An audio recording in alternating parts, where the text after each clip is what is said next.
Anjarakandy dental college വിദ്യാർത്ഥിയായിരുന്ന Nitin Raj ജീവനൊടുക്കിയ കേസിലെ പ്രതി ഡോക്ടർ എം.കെ. റാമിനെ തെളിവെടുപ്പിനായി കോളേജിലെത്തിച്ചു.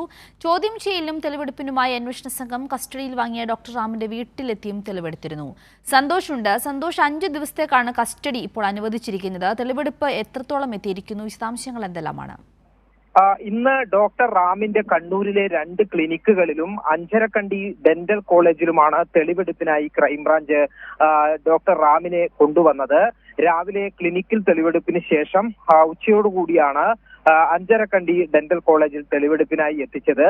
വലിയ പോലീസ് സന്നാഹവും ഉണ്ടായിരുന്നു. കാരണം കോളേജിൽ വിദ്യാർത്ഥികൾക്കിടയിലേക്ക് ഈ റാമിനെ കൊണ്ടുവരുമ്പോൾ പ്രശ്നങ്ങൾ ഉണ്ടാകാനുള്ള സാധ്യതയുണ്ടെന്ന് കണ്ടായിരുന്നു ആ പോലീസിനെല്ലാം വിന്യസിച്ചിരുന്നത്. എന്നാൽ കോളേജിൽ അത്തരത്തിലുള്ള മറ്റ് പ്രശ്നങ്ങൾ ഉണ്ടായില്ല. തെളിവെടുപ്പ് പൂർത്തിയായി അവിടെ നിന്നും സംഘം മടങ്ങിയിരിക്കുകയാണ്.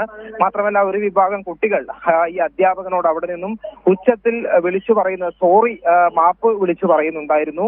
ഈ വിദ്യാർത്ഥികളെ കൈകൂപ്പി കാണിച്ചതിന് ശേഷമാണ് അവിടെ നിന്നും ഡോക്ടർ റാമിനെയും കൊണ്ട് ഈ അന്വേഷണ സംഘത്തോടൊപ്പം മടങ്ങിയത്. ഇപ്പോൾ വീണ്ടും ഡോക്ടർ റാമിനെ കണ്ണൂർ ക്രൈംബ്രാഞ്ച് ഓഫീസിലേക്ക് എത്തിച്ചിരിക്കുകയാണ്. ഇനി ചോദ്യം ചെയ്യൽ കൂടി പൂർത്തിയാക്കാനുണ്ട്.